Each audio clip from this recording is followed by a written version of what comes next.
Kullasära Expressionsist. Uus luksuslik Expressionsi kullaga kaetud ehete kollektsioon. Uskumatu luksus alates 7 eurost. Expressions.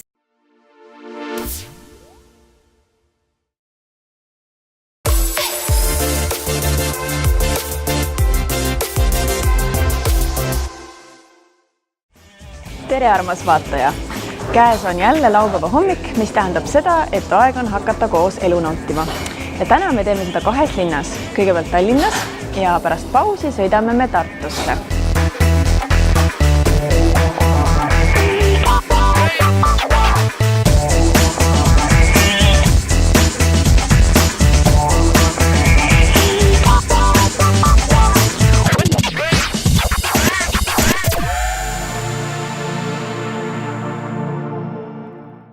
Oma hommikut alustame me uues Aserbaidžaani restoranis. See restoran avati Peetrisse eelmise aasta novembrikuus ja Armudu restoranidest on see juba 3. Teised 2 on siis Mustamäel ja Lasnamäel. Mis on Aserbaidžaani köögile kõige iseloomulikum? See on kindlasti liha. Grill see on meie süda. Meie rikkalikus menüü te võite leida erinevad mahlased šašlõked, värske salatid, supisted. Meie professionaalsed kokkad kasutavad ainult kvaliteetselt liha ja värsket toorainet. Meil on selline ahi nagu tandur. Seal võib küpsutada terve kana, lammas, kalkuni, erinevad grillitud köögiveed, näiteks baklažanid, paprika, zucchini, ka lõhe ja darada pakume. Kindlasti meil on lastenurka. Ja siis te võite rahulikult süüa, kui te lapsed mängivad seal. Armudu restoran on suur pere, kes ootab teid külla nagu oma koju, et jagada oma südamesoojust ja pakkuda rõõmu kõikidele. Kas teie kokad on ka aserbaidžaanlased? Ja, kõik on aserbaidžaanid. Meil on professionaalsed, nad teavad oma asi. Ja kuidas teie juurde lauda saab broneerida? Te võite lihtsalt telefonitel Facebookis kirjutada meili peale ja siis te võite lihtsalt tulla, siis tüdrukud kirjutavad päevikusse. Võib pidada oma näiteks sünnipäeval, koosolekut võib teha ka siin. Meil on mahub umbes kuni 100 inimest. Te võite kojuveedu ka tellida, näiteks kontori otse meil on oma kulerid ja siis te võite lihtsalt tellida kaasa ja te võite ise järgi tulla ka. Ja mina olen suur magusa sõber. Ma tahaks küsida, millised magustoidud teie menüüs on? Meil on palju asjad, kõik asjad me teeme ise käsitööna. Meil on kõige populaarsem, see on pavlova. Kindlasti see on šokolaadifondan jätisega. Armudu, muide aserbaidžaani keeles, peaks tähendama teeklaasi. Nii et nagu ma aru saan, on tee joomine selles restoranis väga olulisel kohal.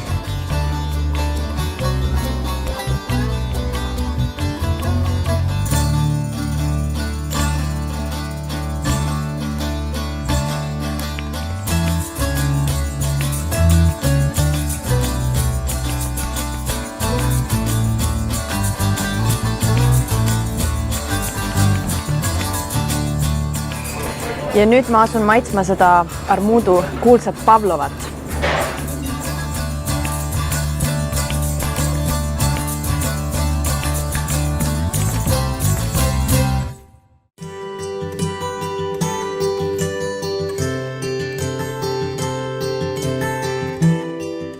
Et korralikult elu nautida, tuleb ennekõike iseendaga rahul olla. Aga mida teha siis, kui oma välimuse juures mingi väike asi ikka väga häirib?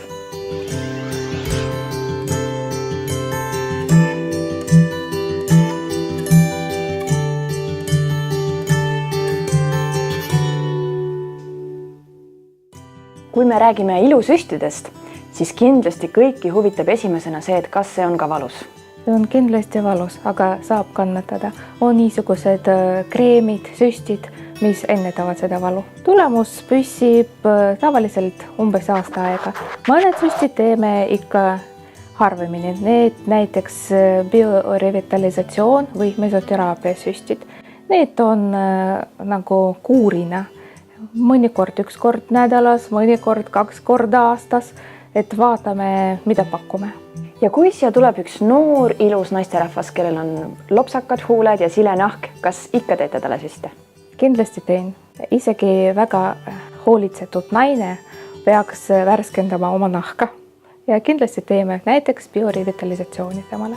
Mis on selline kerge värskendav asi, mis sobiks siis igale naisele igas vanuses? Biorevitalisatsioon, see on niisugune geel, mis lihtsalt värskendab nahka, teeb siledamaks nahka. Kindlasti see on valulik protseduur, sest süste tuleb palju. Tulemus kindlasti seda väärt.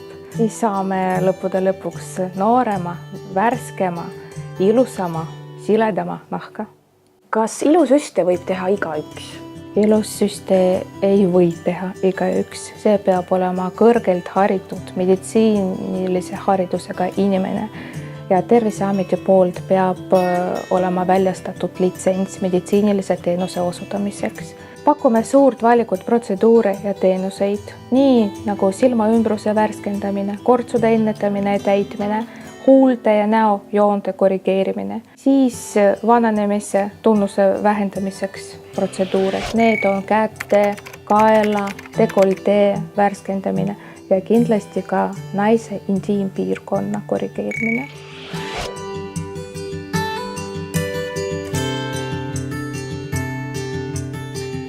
Nüüd me saime teada, kuidas iseennast särama saada, aga kohe uurime järele, kuidas oma lemmiklooma karv leikima saada.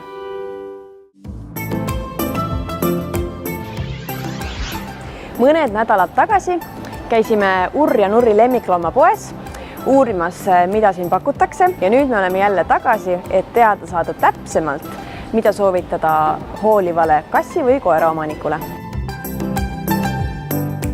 Tere tulemast tagasi Urr ja Nurri.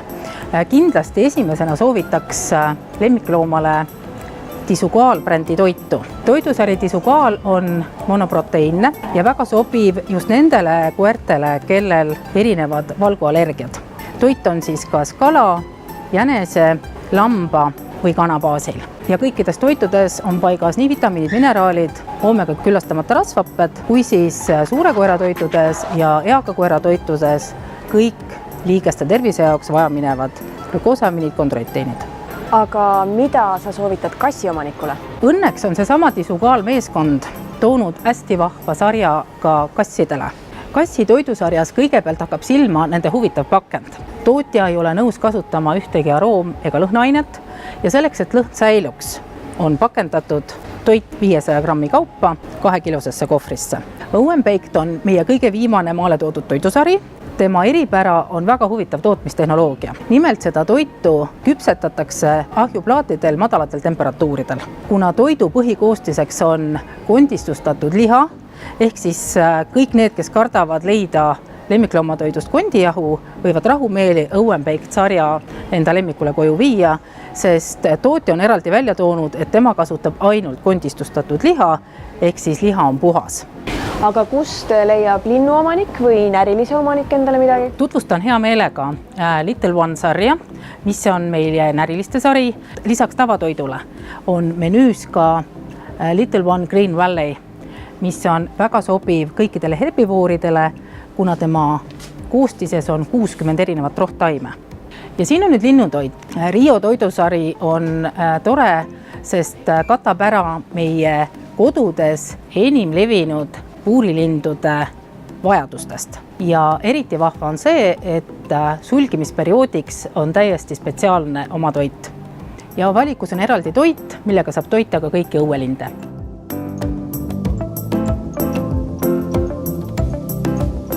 Lisaks toidule leiab siit poest muidugi ka kõike muud lemmikloomade pidamiseks vajalikku ja kõikidesse interjööridesse muidugi sobivates toonides. Aga kui sind hakkasid need kaubad selles poes huvitama, siis väga hea uudis on see, et aprilli lõpuni on kõikides Urr ja Nurri lemmikloomapoodides kõik kaup -20% odavamalt. Kasutades sooduskoodi naudime elu.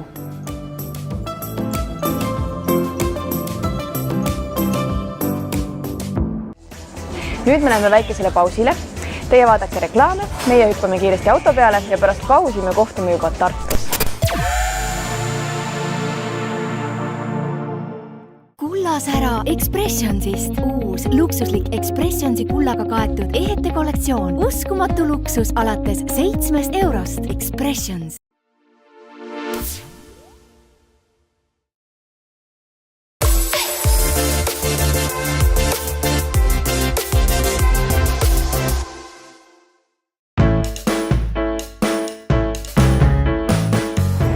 nüüd me oleme taas kord tulnud Tartusse ja kohe saame teada, kus ja milline on see maja, kus treenivad sportlased, kes on võitnud kõik need karikad, mis minu selja taga on.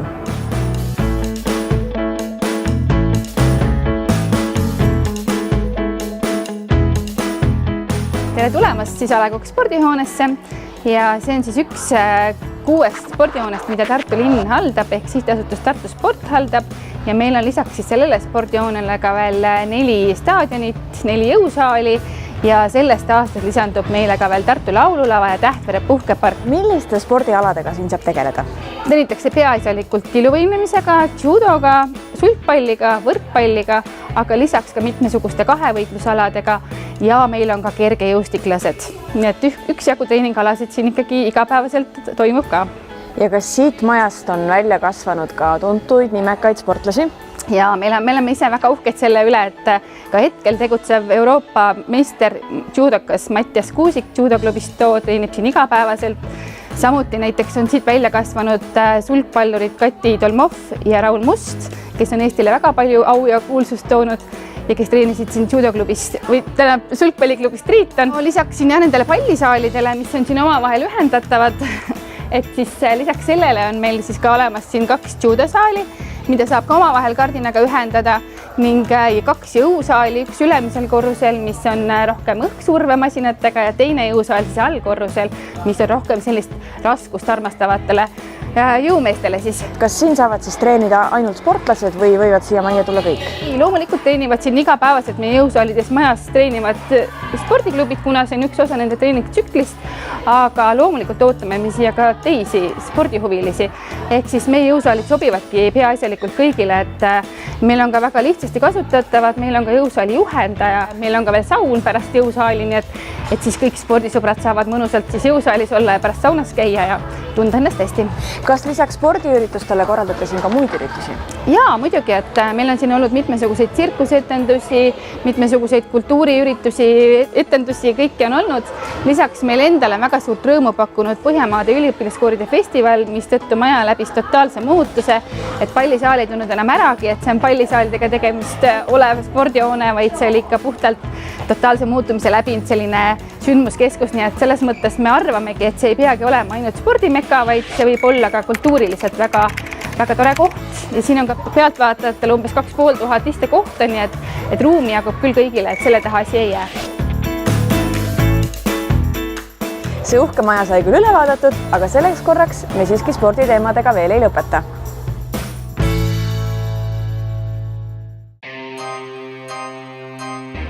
Ma vaatan oma üllatuseks, et siin taiboksi trennis on väga palju tüdrukuid.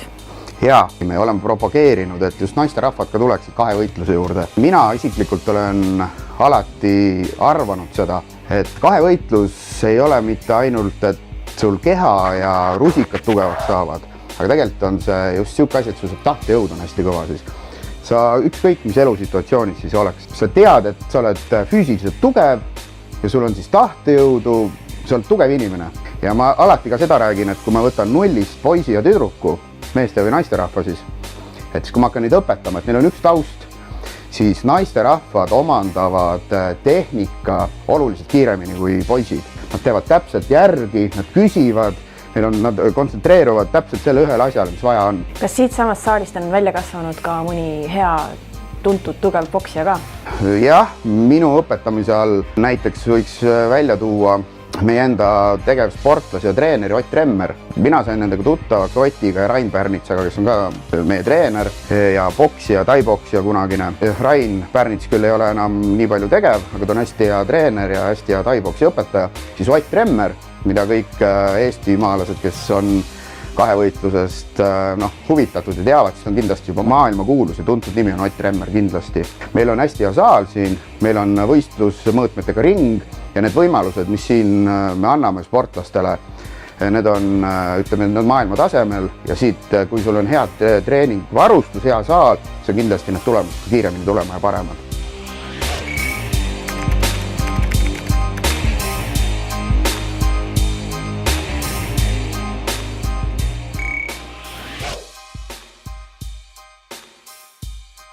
Kas ma saan õigesti aru, et selle jõusaali näol on tegemist sellise kohaga, kus saab tõsiselt trenni teha?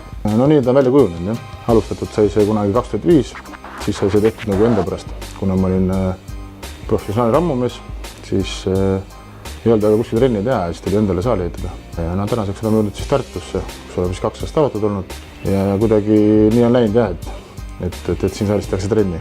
Mille poolest veel see saal teistest jõusaalidest erineb? Meil on ainukesena siis Eestis võib öelda ID-kaardi põhine sissepääs. Avatud oleme me hommikul 6 õhtul 12 ja mis Tartus on hästi oluline on see, et meil on suur tasuta parkla.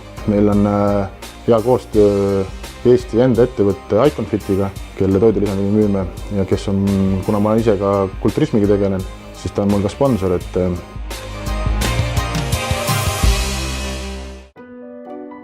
ja nüüd on meil suurepärane võimalus jälgida harjutamas noori tütarlapsi, kes soovivad tulevikus saada baleriinideks. Kui vanalt tuleks alustada? Tegelikult balletikooli lähevad 11-aastased lapsed, meile vahest tulevad 4,5. Need lapsed käivad iga päev. Ja pühapäeval nendel on niisugune võimas tööpäev, nad vahest, ütleme 5 tundi on balletisaalist. See on kohutav raske töö. Sellepärast need lapsi ongi nii vähe. See on, ma ütleksin kohati ebainimlikult rasket, eriti väikestele, peenikestele tüdrukutele. Ja rõõmu nad pigem rohkem tunnetavad siis, kui nad midagi välja tuleb ja eriti, kui nad saavad laval tantsida. Ja kui kaua peavad nad õppima, et saada siis päris baleriiniks? No, meil siiamaani oli niimoodi, mõned õpivad meil 8 aastat, sõltub sellest, kui vana ta tuleb. Mõni käib 10-11 aastat, aga siis kindlasti, kui nad lõpetavad meie kooli ja need lapsed, kes tahavad tantsijaks saada ja on võimalus seda, siis lähevad ja lõpetavad Tallinna balletikooli või siis nagu meil praegu juba Oslos on üks õpilane ja Saksamaal oli üks õpilane. Hiljuti sai tähistatud 25 aasta möödumist kooli asutamisest ehk päris veerand sajandit. Päris tore ja uhke tunne on, et me oleme siin väikeses Tartu linnas nii kaua vastu pidanud. Kui palju õpilasi teil praegu üldse on? Praegu on täpselt 32 õpilast. Väike kool. Kõige väiksemad on kooli eelikud, 6- ja 7-aastased ja praegu sellel kevadel lõpetav 5. lend, need tüdrukud on juba 18-19. Ja muidugi, mis on tore, et kõikidest lendudest on praegu teatritest tööl inimesed. Esimene lend oli meil 2006.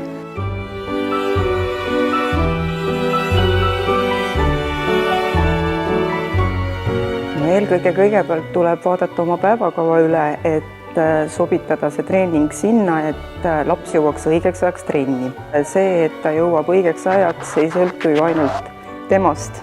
Seega peame meie väga palju kaasa aitama sellele, et laps õpiks siis täpsust ja kohusetunnet selleks, et jõuda trenni ja mitte sellega teisi alt vedada. Kas lisaks muredele toob see emale ka rõõme?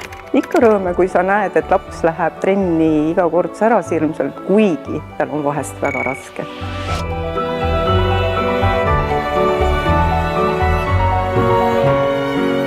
Selle tunni jälgimine oli küll väga inspireeriv, aga meie peame nüüd minema edasi, sest meil on veel palju seiklusi ees.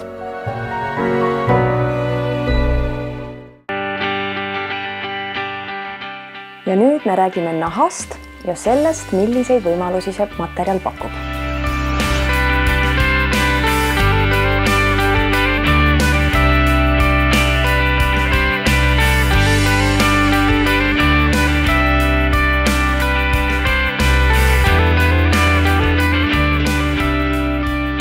Miks sa just nahaga tegeled? Mis võimalusi nahk pakub? Sellepärast, et see materjal on niivõrd põnev, see ala kogu aeg uueneb, et miski ei ole ja nagu seisma, tulevad uuemad töötlused, uuemad viisid ja tehnoloogiad ja selle eriala juures juba väga päris pikka aega olnud. Mulle tundub, et sinu neid kotte iseloomustab funktsionaalsus ja nutikus. Milleks neil need erinevad sahtlid on? Sellel Andron sarjal on saanud arhitektuurist alguse. Sahtli põhimõtted said siis niimoodi algused. Ma kõigepealt mängisin lihtsalt vormi ja värvidega. Et võib-olla, et esimesse sahtlisse võiks panna visiitkaardid, huulepulgad, saab esimese sahtlisse, teise sahtlisse võib panna oma nutitelefoni näiteks või siis ka passi, kui reisile lähed ja viimases sahtlis siis võiks olla siis näiteks pass ja rahakott ja see mahutab ka mini iPadi, et nii nagu sellistest, mida koti sees võiks hoida, siis sellest lähtuvalt on siis ka nagu kotid läinud nagu suuremaks. Näiteks siin on üks kott, eks ju, kuhu läheb siis iPad sisse juba tagumisse sahtlisse ja nendesse suurematesse kottidesse, portfellitesse ja kandekotti saab panna A4 dokumente ja näiteks siis sülearvuti suurema.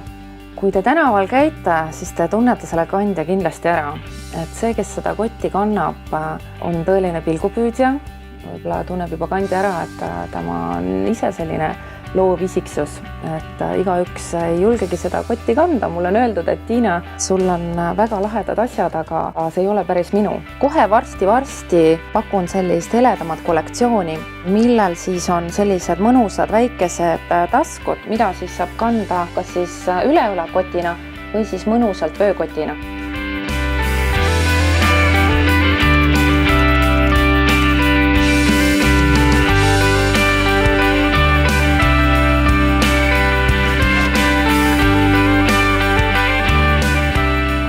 No vot, selle koti puhul, kui telefon heliseb, siis on kohe teada, millises taskus see telefon just parasjagu täpselt on. Aga nende kottidega on nii, et ei pea valima ainult nende hulgast, mis on juba tehtud ja olemas, vaid võib tulla ka täiesti oma ideede ja personaalsete soovidega.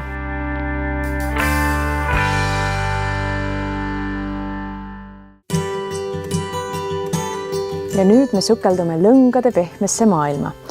Ja mina, kes ma olen käsitöömaailmas üsnagi võhik, loodan nüüd saada teadmisi ja tarkusi, millisest lõngast mida kududa saab.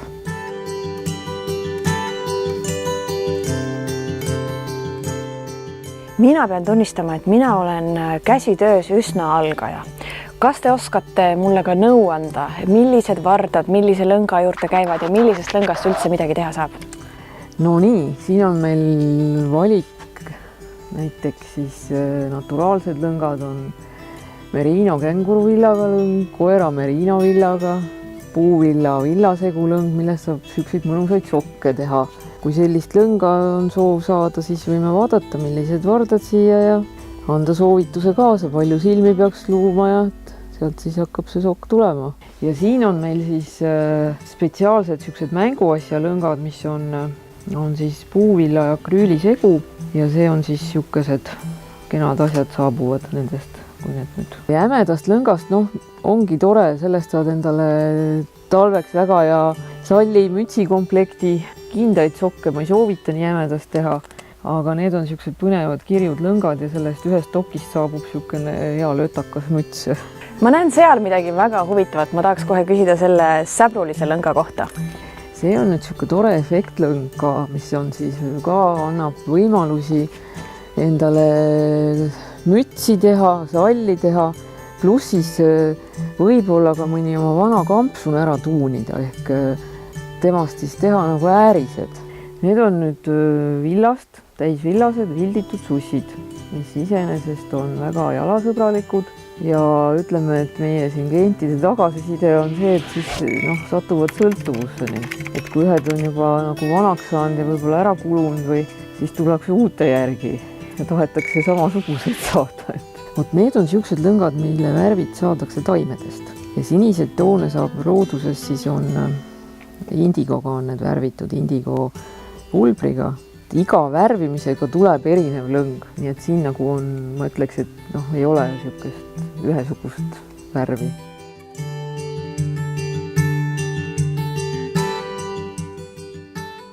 Kui sind hakkasid sellised säbrulised lõngad isutama, siis tule aga Tartusse kaema.